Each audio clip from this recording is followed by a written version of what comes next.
Hi.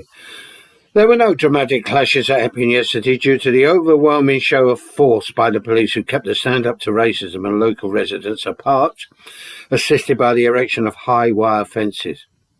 The stand up to racism demonstrators gathered at Epping tube station, numbering in the high hundreds, while the protesting local residents awaited them outside the Bell Hotel, which houses the migrants.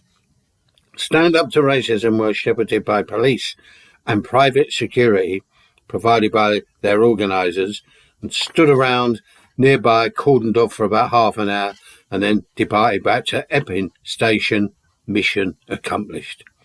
If the organised alt-right were present, they certainly kept the lowest of profiles. It cannot be reiterated enough that these were local residents, and they're not middle class, as they're projecting their own liberal left identity onto those below them in the educational social capital states, but I'm afraid mostly working class, who've pursued a path that can only benefit the forces of reaction, but it hardly helps the situation by calling them Nazis or racists, which they steadfastly deny as they shout pedos and save our children to the liberal leftists.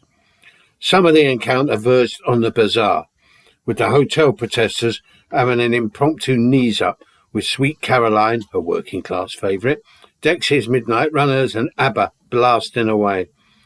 The Horse Vessel song, like Tommy Robinson and his mob, failed to materialise.